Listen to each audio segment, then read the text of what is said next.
Yo, welcome back to the channel. You saw the intro. Today we're going to be talking about really important thing that will save you probably, if not months, at least years of your time. I spent the last 2 months trying to figure this thing out. I had a mental breakdown on my music. I was feeling like shit, frustrated, self-doubt, self-hatred, doubting my skills in music, and so on and so on. So dynamics in music. So I was struggling with over-compressed mixes, under-compressed mixes, mixes not sounding good on club speakers, and so on and so on. And I think I figured out the method, so like the algorithm, the principle of how you can achieve good sounding mixes that are tight and that are powerful. So this is the topic of today's video. If you're interested in coaching, you want to work with me, all the links down below. I have one-on-one coaching, community, group coaching. So check the links down below if you want to take your music skills to the next level this year. And let's start with the video. Dynamics in music. I've been struggling with overcompression recently, so here are 3 lessons I learned from having a mental breakdown on my music. And that's gonna be something really big. I promise. I promise that's gonna be super valuable. Number 1, it's all in sound selection. To make your life easier, your sounds should work perfectly well together, even without processing. This idea alone will save you months or even years of your headache. Let me show you 2 mixes. One is the old mix. I'll play you right away on the club system, and then we're gonna play the new one. So this is the old one. Here we have nightclub, right? Just listen to how the mix feels, especially the low end, the pump, and the groove. This is the old one. Here we go.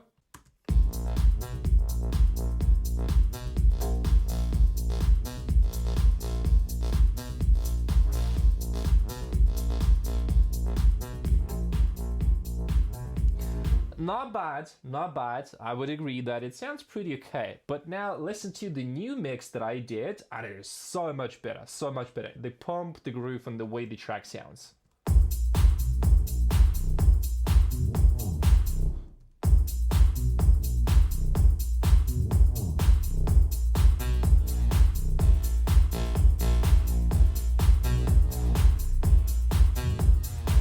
Once again, the old one.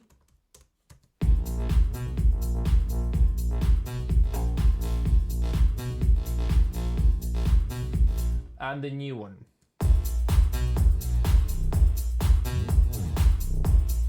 It's so much groovier, the kick hits well, the bass, they just work well so much better. So let me elaborate on this concept.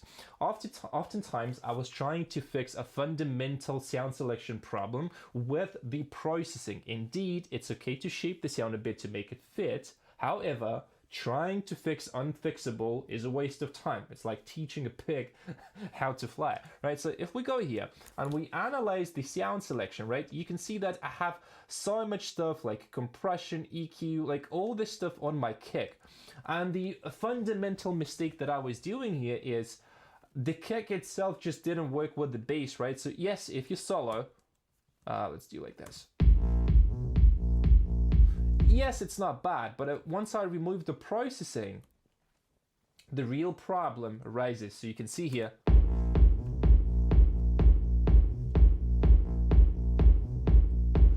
the kick just sounds like crap,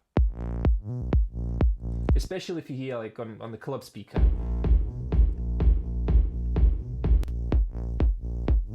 It just doesn't fit, right? With the processing, I was able to like fix it a little bit.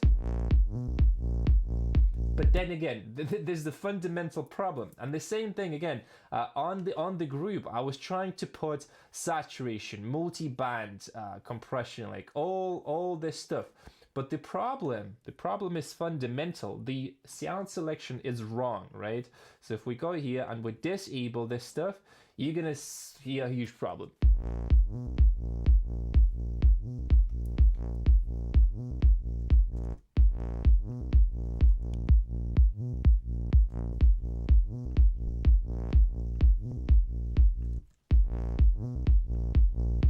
So this stuff, it just doesn't help, right? Now, on the other hand, if you compare that to the new mix, right, to the recent version, we're just going to listen to the...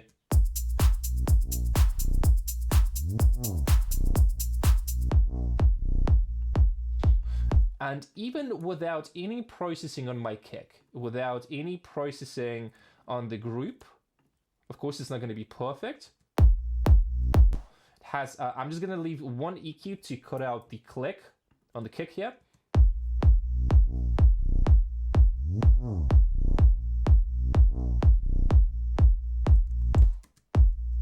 Yes, it's like not perfect, but at the same time, without any processing, it is still so much better. To summarize, make sure that you have perfect sounds without any processing, because once you do so, dynamics, mixing, like arrangement, everything becomes so easy. Okay, let's talk about point number 2. Compression might be killing your mixes.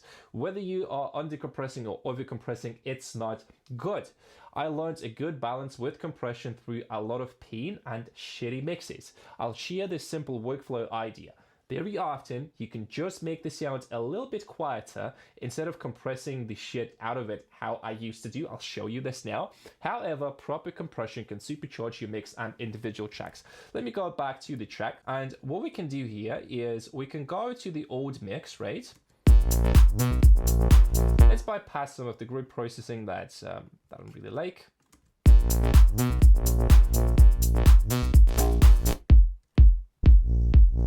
So you can see I have a lot of stuff, a lot of compression on my bass. So there's compressor, then for some reason another one, and you can see I'm compressing the shit out of the sound, which is, it's not good, right? It's not good. So if you look at the levels, so we are peaking at -42. If I bypass all this processing, it's going to be a little bit too loud, but instead of applying this all processing, sometimes it's needed, don't get me wrong, but quite often, what you can do is just push the sound a little bit back to the back of the mix, and it is not that much worse than the first example with over-compressed bass, right? So again, what can be counterintuitive in music, you may be thinking that simple stuff doesn't work, but in reality, simple stuff is the solution. The less processing, the better, like the better, right? So it sounds pretty nice. And same on the kick here, right? So if I just leave, let's say like that,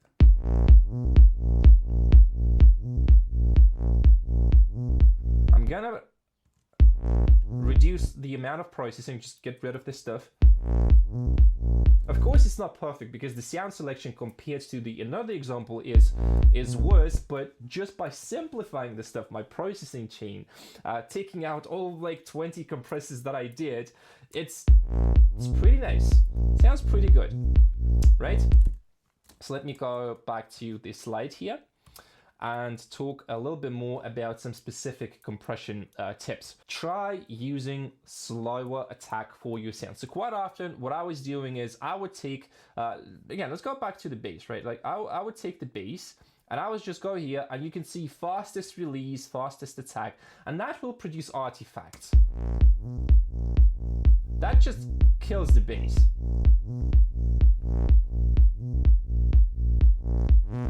Yes, it becomes a little bit tighter, but at the same time, using too short of an attack and release can cause some artifacts, especially in your low end. So generally try to go for a bit longer attack, or like slower attack, right? So let's use the better example.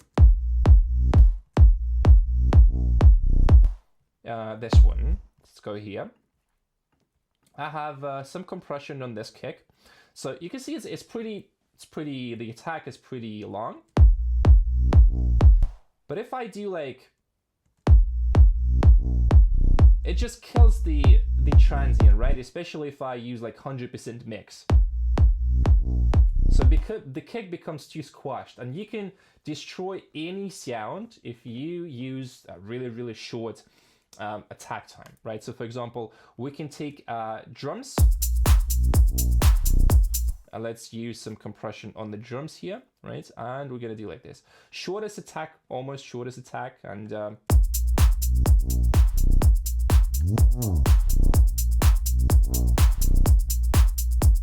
it kills dynamics. Again, no compression.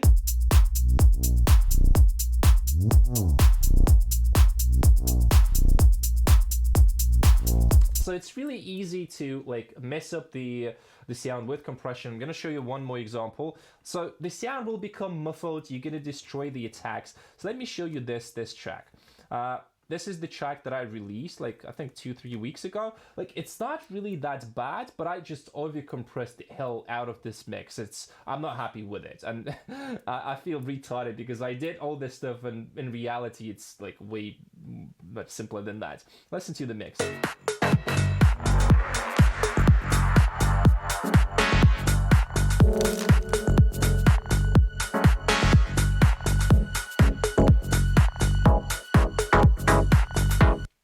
So the drums are squashed. Like, if we go here, I destroyed the dynamics of the drums. So let me go here. This is the group, the kick and the bass group. Sorry, kick, bass, and drums group from the same track, right? Let's do like this, and make it slightly louder. We can go like this. So these are the drums with all this processing. I have this compressor. I think there was like another one. You can see I'm compressing quite a lot. Again, I'm not gonna go too deep into the individual settings here, but just listen with the processing and then without. And after this, like, I just feel retarded, honestly. So a lot of sidechain compression from the kick, which is pushing the drums. Now the same thing without all this processing, right? So we can just turn this off.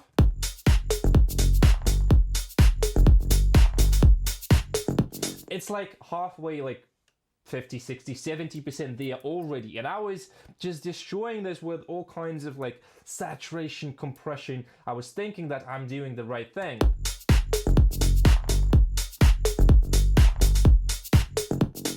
So maybe just a bit of saturation, just a bit of compression, but all this stuff, just look at this chain. This is all not needed, and I feel retarded for doing so, right? So again, let's go back to the presentation. Compression might be killing your mixes. I've been struggling with that, so this is the reason why I'm sharing this, right? Again, proper compression is good. Too much compression is not good. Too little compression is not good either, right? Let's talk about the next step. Heavy compression is nice, however, it's better to apply 10 to 15% of wet signal to the sound. This will glue sounds and keep the original signal with dynamics. So I'm going to show you another example with the new mix. So this is the new mix, and I did this this thing. So let's go here and listen to this one.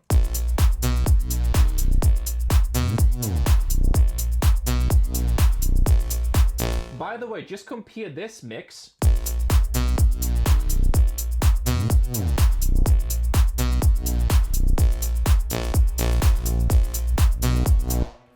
almost no compression to this one.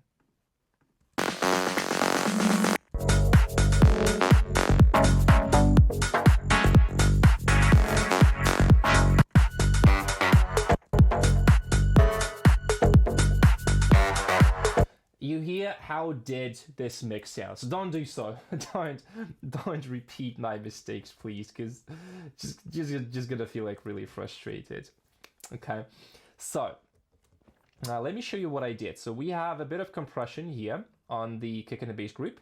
So instead of applying super heavy compression, like 100% mix, what we are doing here, you can see it's like minus 18, which is quite a lot, but I'm applying just about like 10%, sometimes maybe even 5, right? Because if we do a lot, we start getting artifacts. This is not nice. But if you apply like a little bit of that, that can help you to tighten the sound, make it a little bit more glued together, right? This is no compression at all. So I think about 90% is...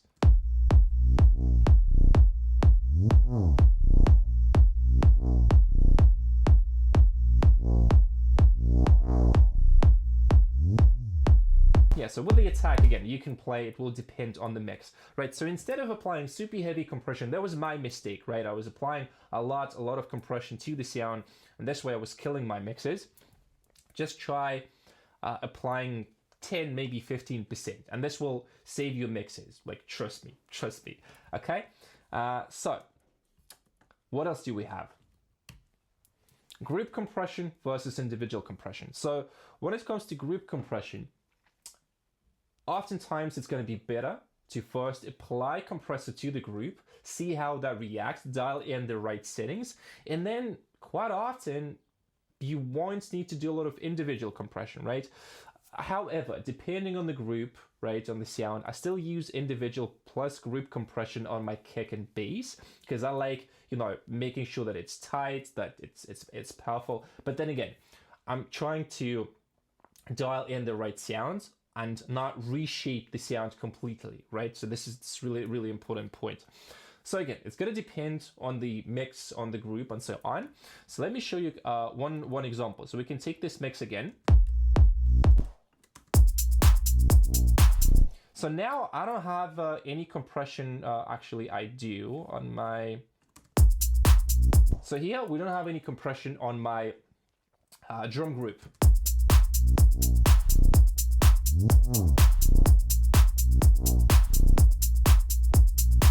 Now let's first apply a bit of compression onto the whole group.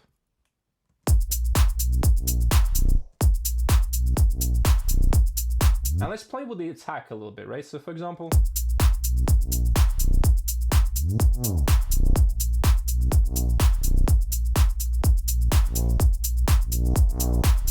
I'm generally gonna go for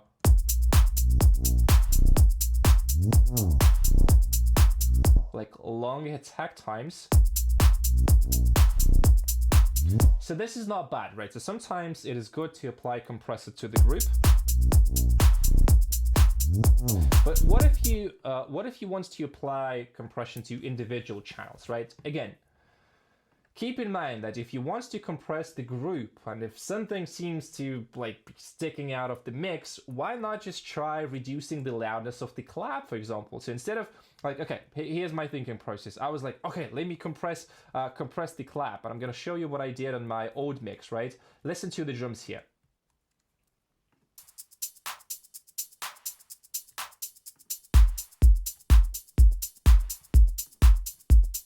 So what I did on my claps here, like it's a lot of EQ, a lot of stuff here, and then I did this compression.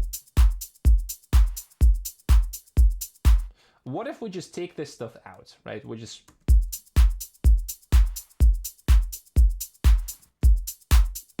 And we just reduce the loudness. We're just gonna use the clipper.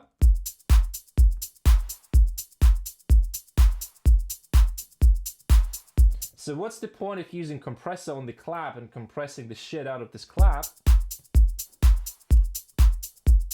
So I just simply killed the transient. You can see how deadly compression can be sometimes. So do not repeat my mistakes again. So instead of going to like in the individual sound, try group compression first. If it works, cool. But if you still need it, again, try maybe changing the loudness a little bit and something like that. So in this case, like, I'm not even using any EQ on the clap. So now let me show you. So let's say we're gonna do like this. And I'm gonna do really short attack just to show you.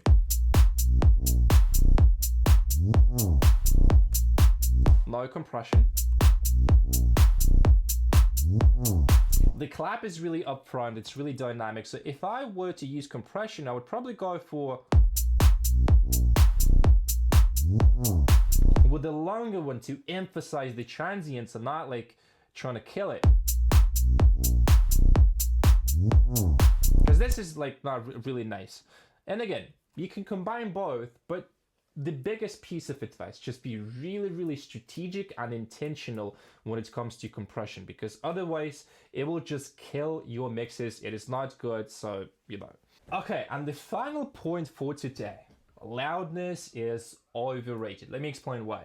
One of the biggest mistakes I made was trying to make my music sound loud just to compete with the reference track. So you can see this is the tech house track. I'm not gonna tell you which one is that, but it's like -6.8. So I have a really simple question. What's the point of making music too loud, too squashed, when you destroy the dynamics of the drums? You start getting artifacts, distortion, because you're using clippers, you're using limiters, and we have too much squashed and overcompressed music right now. You can hear like, it's just too much, right? You can always make it louder in the club, right? You can always push the loudness a little bit more, but you cannot get the dynamics back. And this is really important to understand.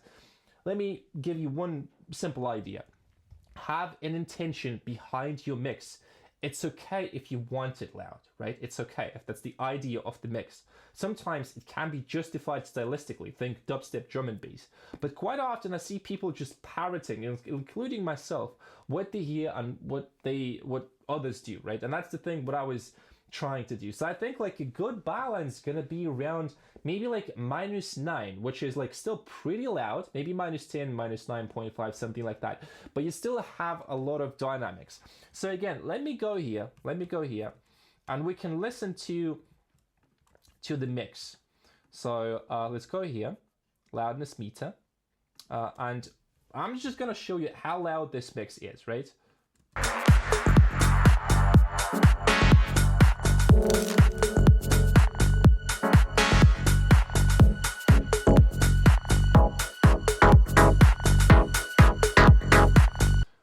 It's kind of funny because I thought it's gonna be like really loud, so you can see that I simply just destroyed my mix with wrong compression. I feel so retarded, like honestly, I feel so retarded. And like it doesn't even sound that good, and it's not even like that loud. Like around -10 or something like that, right?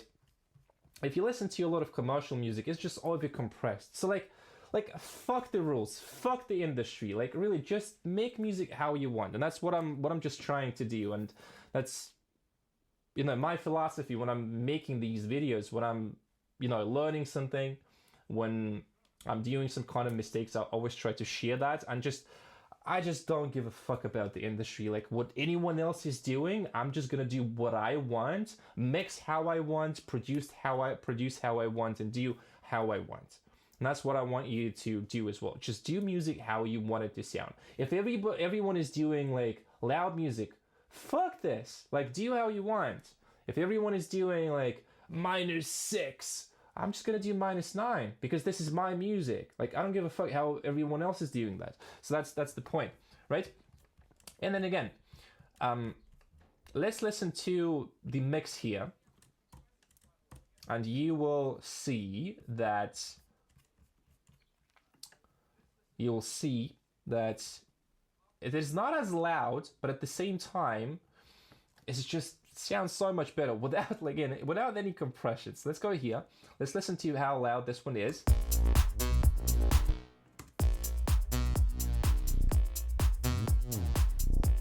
Let's push that a little bit more, maybe like.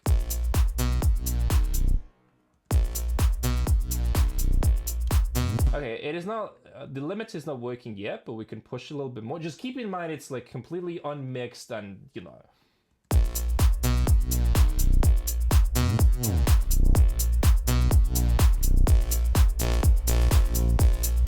It's about the same loudness, but without any compression. The mix is way more dynamic and it sounds so much better. So yes, you can get louder mixes without overcompressing and killing the dynamics of your mix, right? So again, same thing.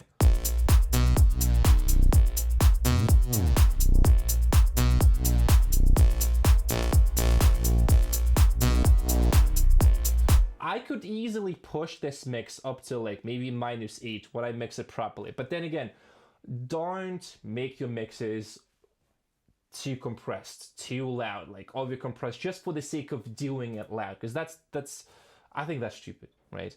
So yeah, I hope that you learned something from this video. I think like I feel like I was like all over the place. It's still like kind of well structured, but at the same time, you know. So yeah, hope you learned something new in this video. If you need coaching, if you want to work on your music with me, all the links are down below. See you guys in the next one. And thank you for watching. Bye.